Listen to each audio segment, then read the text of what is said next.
Salam alaikum wa rahmatullahi wa barakatuh. Dans cette séance, Inch'Allah, on va traiter le troisième exercice dans la première série de TD.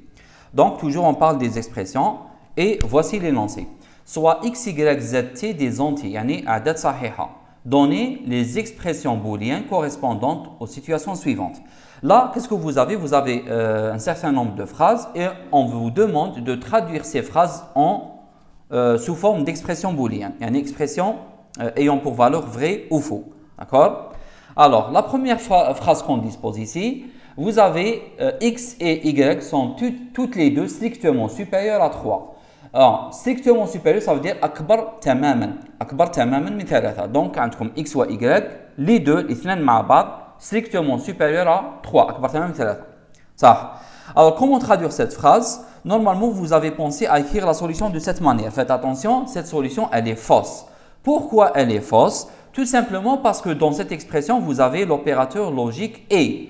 Et une règle, dans le cas d'utilisation des opérateurs logiques tels que le ou, le et le non, les deux opérants utilisés dans l'opérateur logique, dans n'importe quel opérateur logique, doivent être de type booléen. معناتها x et y doivent être de type booléen.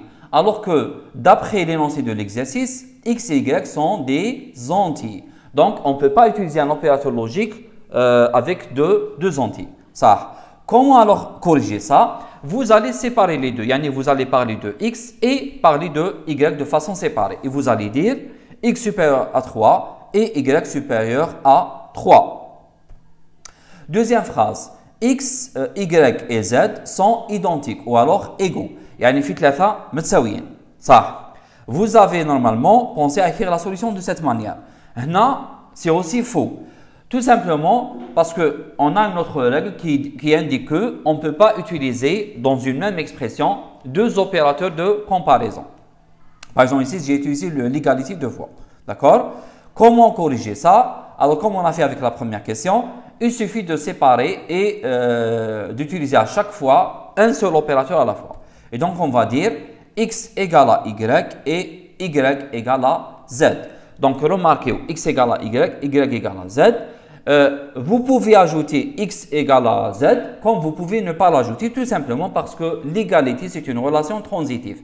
Muta'addiya, alaqa muta'addiya. Donc, si vous avez x égale à y, y égale à z, par conséquence, x égale à z. Troisième phrase.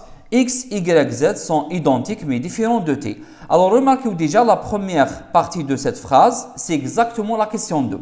Donc, il suffit d'ajouter juste une petite condition qui indique le fait que T est différent par rapport aux trois valeurs X, Y et Z. Donc, la solution sera la suivante. X égale à Y et Y égale à Z, ce qui signifie les trois sont identiques. Et j'ajoute le fait qu'ils sont différents de T. Et là, je peux indiquer ça. Pour indiquer ça, il suffit de prendre un des trois, soit x, soit y, soit z, et dire qu'il est différent de t. Donc, moi, j'ai choisi le z, mais vous pouvez bien sûr prendre le x ou alors le y. Donc, il suffit d'ajouter par exemple et z différent de t. Quatrième phrase, parmi les valeurs de x, y, z, deux valeurs et seulement deux sont identiques. Yani, vous avez trois valeurs x, y et z, mais on cherche à avoir exactement deux valeurs qui sont identiques. اثنين فقط متساويين. الثالث لازم يكون مختلف. D'accord? Vous avez deux valeurs qui sont égaux. Le troisième doit être différent des deux valeurs qui sont identiques. Et là, vous pouvez imaginer qu'il y a trois possibilités. Soit vous avez x et y qui sont égaux, et dans ce cas, z il est différent. Ou alors vous avez x et z qui sont égaux, et dans ce cas, y il est différent. Ou alors vous avez y et z qui sont égaux, et dans ce cas, x il est différent. Donc, vous allez écrire la solution de cette manière, faites attention. Donc, premier cas, vous avez x égale y et y différent de z. Faites attention, vous devez ajouter y différent de z. Sinon, on ne peut pas savoir est-ce que z il est égal ou différent. Ou, deuxième cas, les deux valeurs qui sont égaux sont y et z, mais dans ce cas, z il est différent de x, donc x différent des deux. Ou alors, le troisième cas, ceux qui sont égaux, c'est x et y, et celui qui est différent, c'est y.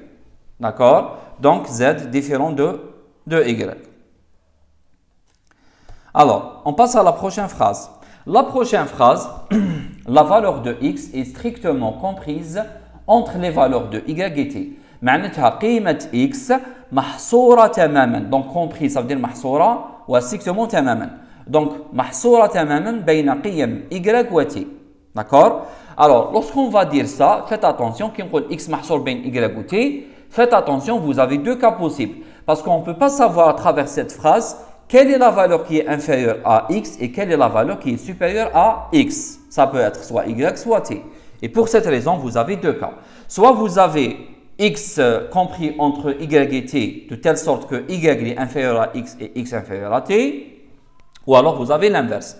Donc toujours x il est compris entre y et t, mais cette fois-ci, t il est inférieur à x et x il est inférieur à y. Je passe à la sixième phrase. Z n'est pas le maximum entre les quatre valeurs. Z n'est pas le maximum entre les quatre valeurs.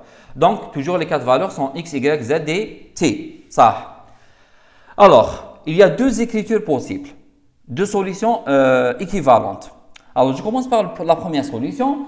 Dans la première solution, je vais essayer de trouver l'expression qui indique le fait que z c'est le maximum. Et par la suite, je vais l'inverser en utilisant l'opérateur logique non. D'accord? Ça. Alors, quelle est l'expression qui signifie le fait que z c'est le maximum? Z est le maximum s'il est plus grand par rapport au reste des valeurs. Ça veut dire qu'il est plus grand par rapport x, y et t. D'accord? Ça. Faites attention à une petite chose, c'est que lorsque je dis que z c'est le maximum, ça ne signifie pas qu'il est le maximum tout seul. Ça veut dire qu'il n'y a pas une autre valeur qui est égale à z et qui est toujours le maximum. D'accord? Je donne un exemple. Par exemple, vous avez z qui est égal à 5, x égale à 5, et vous avez y et t qui vaut, par exemple, y égale à 1 et t égale à 3. Dans ce cas, vous remarquez que z il est égal à y, alors que ils ont tous les deux la même valeur 5 et ils sont supérieurs à 1 et à 3. Mais faites attention, dans ce cas aussi, on peut dire que z c'est le maximum. Donc, lorsque vous allez écrire l'expression qui indique le fait que z c'est le maximum, faites attention, vous devez prendre et considérer l'égalité.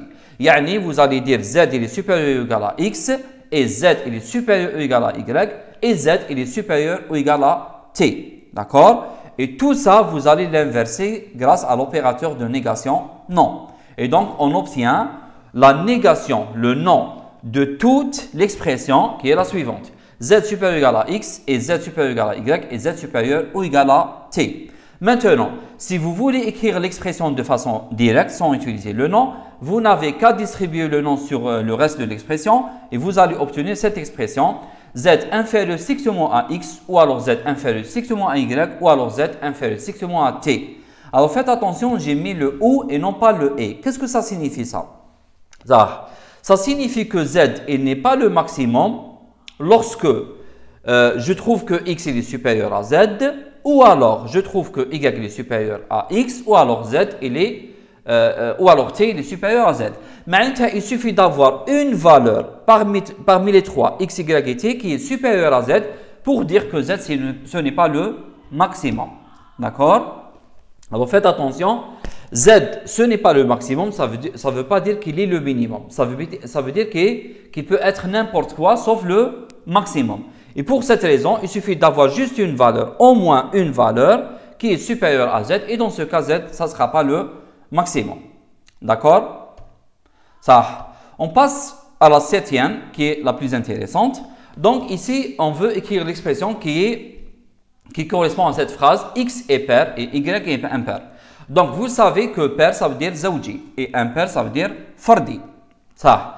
Maintenant, je dois essayer de faire un petit travail pour déduire l'expression. Alors, vous savez qu'en mathématiques, par exemple, on dit qu'un nombre x est pair s'il existe une valeur k appartenant à z, l'ensemble des entiers, tel que x il est égal à 2 fois k. D'accord? Et on dit également que x est impair lorsqu'il existe une valeur k appartenant à z, telle que x égale à 2k plus 1. Ça. Alors, faites attention, ça c'est l'écriture mathématique. Ça.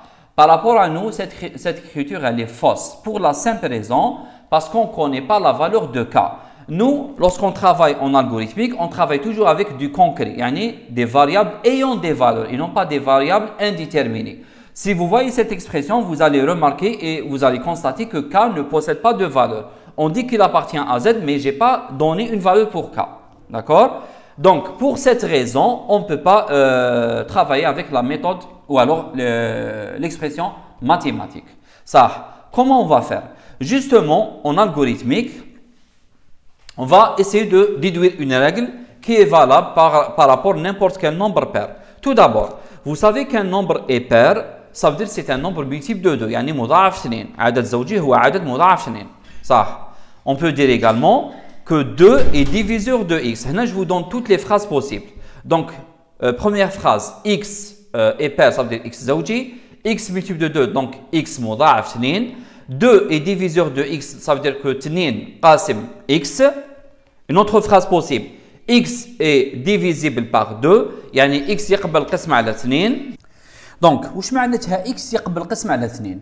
Ça veut dire quoi? Ça veut dire lorsque vous allez diviser le x par 2, vous allez obtenir un reste égal à 0. Et là, je parle d'une division entière et non pas la division réelle. يعني وش المقصود?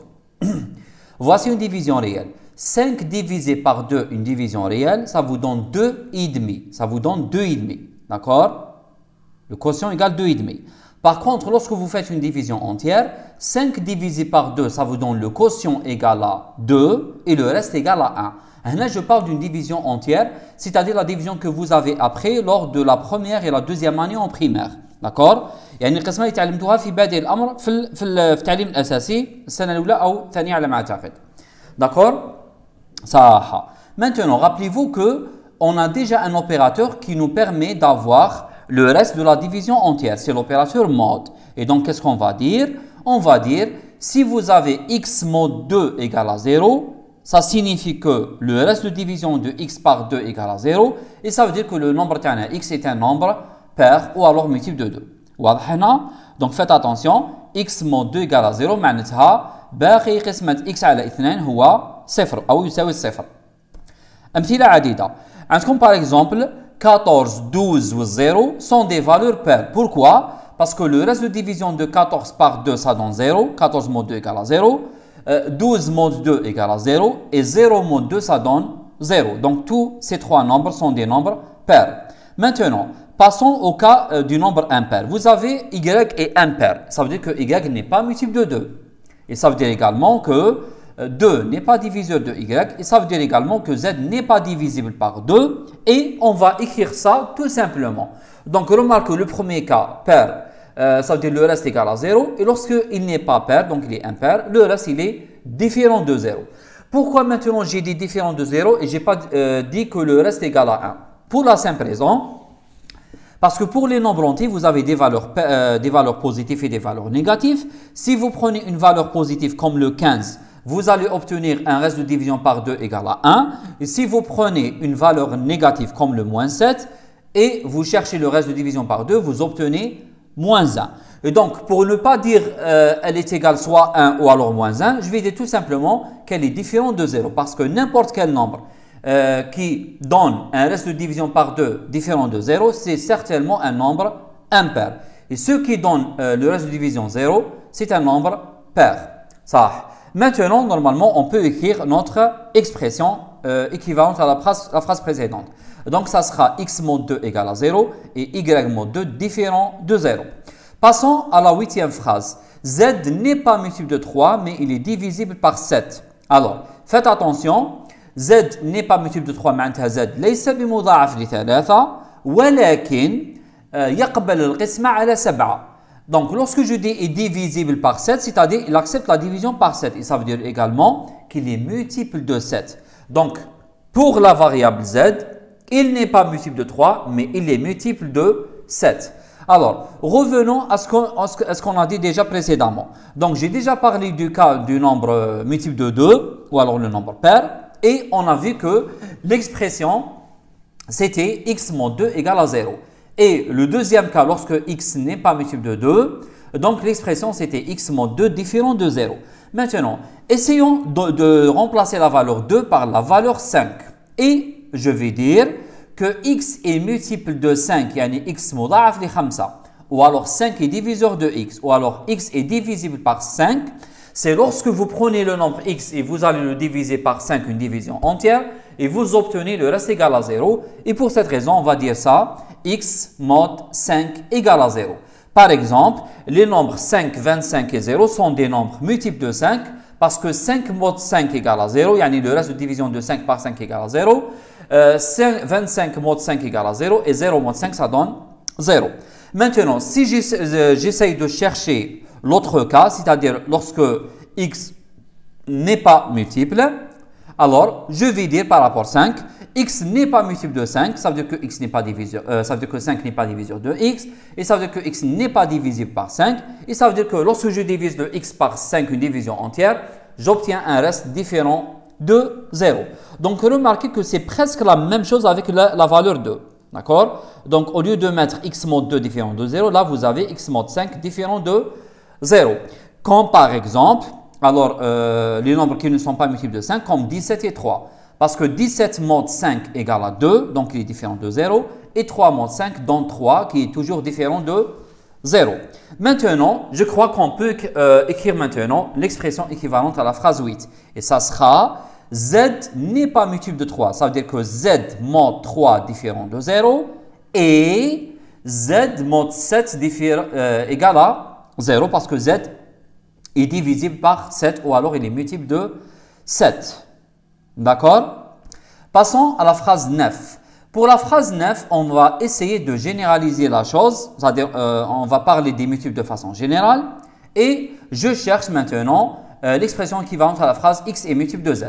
Alors, je rappelle toujours ce qu'on a vu déjà par rapport aux multiples de 5. Et donc, j'ai dit que x est multiple de 5 lorsque 5 est diviseur de x, ou alors x est divisible par 5. Et on écrit ça, x mod 5 égale 0. Maintenant, essayons de remplacer le 5 par y, par exemple. Le 5 par y. Et donc, si vous allez remplacer le 5 par y dans cette expression, vous allez obtenir x mod y égale à 0. Et donc, si vous allez remplacer le 5 partout, dans toutes les phrases par la valeur y, vous allez avoir ça. Vous allez avoir x est multiple de y, ça veut dire que y est diviseur de x, ça veut dire que x est divisible par y, et ça veut dire que le reste de division entière, de la division entière de x par rapport à y, donne le résultat 0, ou alors x mod y égale 0. Donc ça c'est la règle générale. Toujours celui qui se trouve à gauche, c'est le multiple, et celui qui se trouve à droite, c'est le diviseur. D'accord? Ça. Alors, revenons à la phrase 9. Donc, si je veux la traduire, ça sera x mod z égale 0. Ça veut dire le reste de division entière de x sur y, ça donne 0. Dernière phrase, et faites attention. T est diviseur de x. T est diviseur de x. Ça. Alors, lorsque vous dites que t est diviseur de x, ça veut dire également que x est multiple de t. Alors, faites attention, n'inversez pas la chose. Donc, celui qui est dividend, ou le dividend, c'est-à-dire le maqsoum, c'est le x, et le diviseur, c'est t. Donc, lorsque vous allez écrire ça sous forme d'expression booléenne, ça sera x mod t égale 0. X mod t égale à 0. Et faites attention aux phrases, donc la formulation des phrases. Donc, différentes significations peuvent être obtenues à partir des phrases. Alors, ce que je vous demande, c'est d'apprendre par cœur cette règle. D'accord? Alors, avec ça, on termine l'exercice 3. Donc, on se voit dans la prochaine vidéo, Inch'Allah. Salam alaikum.